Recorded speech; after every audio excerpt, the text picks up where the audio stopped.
Hi, my name is Janell Helton, and I'm here with GALvanize's Who Not Do series, introducing former college phenom, Emmy Award-winning reporter, and the newest addition to the Milwaukee Bucks starting lineup as their sideline reporter, Zora Stephenson. Hello, Zora. Hi, what an introduction. I appreciate that. Of course. Zora, as a young reporter, I'm a fan of what you do for a living, but I'm even more excited to get to know who you are personally. You've had tremendous success on the court, both as an athlete and as a reporter. Which was more significant to your growth as a person? Ooh, you're saying so on the court or off the court, what was more significant in my growth? I would have to say both. They go hand in hand. I learned so much from playing basketball and not just about the sport, but just how to be a good, productive human being and how to contribute to this society and be a part of things that are bigger than yourself. I always say basketball taught me so many different things. The list goes on, right? How to have empathy, how to be a part of a group, how to fail. Oh, it taught me how to fail, how to work hard, how to juggle things, how to interact with people that don't look like you, don't think like you, aren't where you're from, and how to embrace that and appreciate all the differences that we have as human beings and to learn about different people's stories. So basketball taught me everything. And then off the court, I mean, life just teaches you things, right? So I can't pinpoint one thing or another, but just as I'm going through about my daily life, whether it's personal or professional, I'm always learning different things through experiences. If I had to ask you who you are and you couldn't use basketball or broadcasting, what would your answer be? Yeah, I don't think basketball or broadcasting is any of who I am. It's what I do. Who I am is a friend and a person of faith and a daughter and a wife. And I'm quirky. I'm passionate about things. I love to have fun. I also am determined. Like, of course, when it comes to work, I work hard, but anything, whether it is like physical activity, I love working out and trying different things. I love to eat as well. So I like to try new foods. I like to say I'm adventurous at times, but then almost reluctant. I'm the type of person that like gets on a roller coaster and I'm nervous the whole way. But then like once you're on, you're like going up and it's like the click, click, click. And my heart's beating super fast. I'm like, why did I get on? Why did I get on? And then it goes down and you're like, this is the best thing ever. So that I think that's who I am, right? Like sometimes, I get nervous for a lot of different things just with life. And so I have that roller coaster feeling and then the accomplishment and getting over the hill, that feeling of relief. Yeah. So I think that's me in a nutshell. So yeah. I was just telling somebody the other day, I was the exact same way. I'm like, yeah, I'm adventurous. Yeah, I'm outgoing. I love roller coasters. But the whole way my heart is pumping and I'm just like, Yeah. but at the end, it's such an exhilarating rush and you You love got it. it. And that's, I mean, we use the roller coaster as an analogy, but it could be anything, right? It could be traveling. It could be, I lived in Colorado for a couple of years and climbing mountains there, specifically mountains that are 14,000 feet high are a big thing. And my first 14 or the entire way up, I was like, what am I doing? But it's one of those things. Once you start climbing, the only way down is to get up and go down a different way. So or whether it's just trying a new food or just taking risks, right? You gotta enjoy this life because it is so unpredictable. So yeah, while I have those heartbeats when I accomplish something new, I definitely have that sense of relief. Playing for 4 years on Elon's basketball team, I'm sure you had to develop a level of trust amongst your teammates. How important do you feel a team, a sisterhood is in such a male dominated field? I think a sisterhood and a sense of village is important in any aspect of life. I mean, I happen to be in a male dominated field, but I believe that whatever career path I chose, it's important to have a village around you. And whether that be male or female, I definitely believe us as women have to stick together, but I also believe we need male allies and men in our corner as well, and people that you can truly trust and that believe in you and care about you past what you can do for them, but just simply because of who you are. And so I believe in that so much, and it's really important to me. And I think you can have different types of villages, right? You can have villages within your work community. Obviously, you have your family, you have your friends, people from different stages of life. Your friends from college are going to be different than your childhood friends, and what you connect over and bond over, and how they push you to be a better person.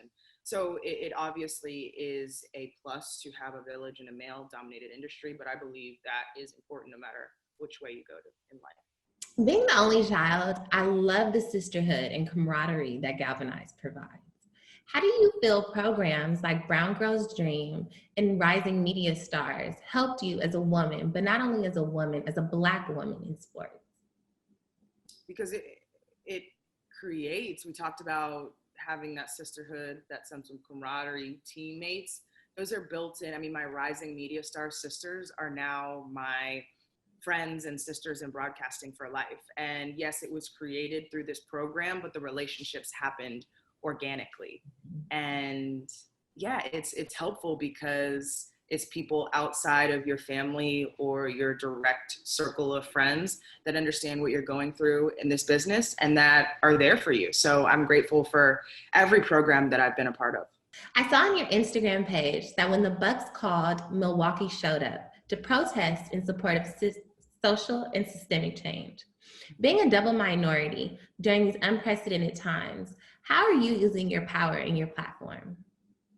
Well, I don't know how much power I have, but what I challenge people to do is just do what you can in your community. And what I mean by community is whatever circle you're in, whether that's through conversations, whether that's through thinking, whether that's through reading, whether that's, for some people it means acting, for other people it means simply listening, right? Just figure out how you can make a difference where you are. And yeah, I am honored to be a part of an organization that stood up for what is right. So many times, especially as a news reporter, I am so used to just talking about my feelings in a private setting with friends and family, because as a reporter, especially as a news reporter, it is driven home that you cannot have an opinion.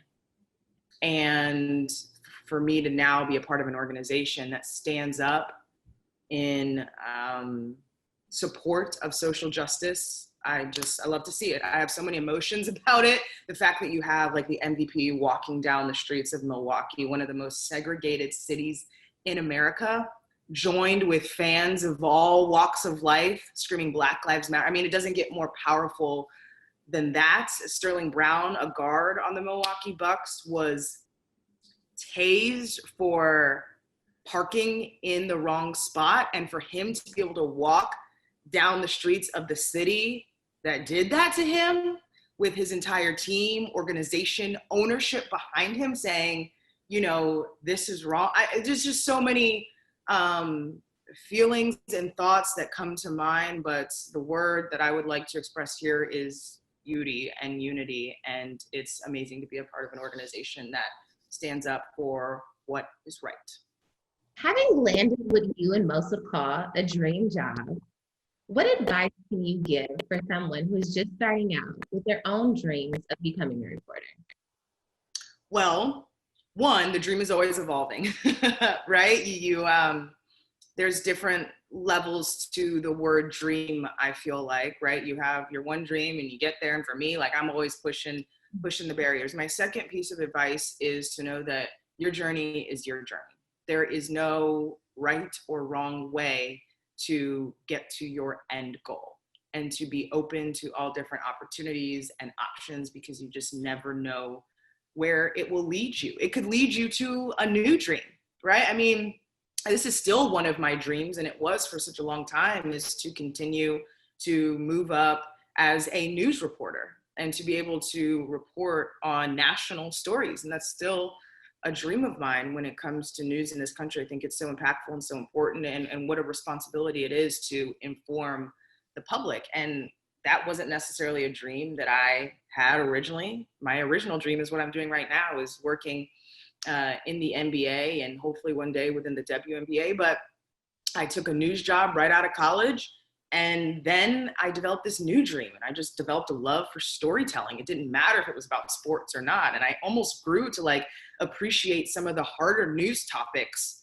than I did sports because I felt like it just had such a great impact. So just know that the dreams can change and the journey is not ours. Another piece of advice I would like to give is, limit your comparisons, right? Make sure your dream is yours. Make sure it's not somebody else's dream, and really dig deep to think about what excites you and what makes you happy and what makes you feel fulfilled. And it's okay if it's different from somebody else. I mean, comparison is the thief of joy. Comparing can take away everything from you. So just make sure that what you're going for is truly what you want to do.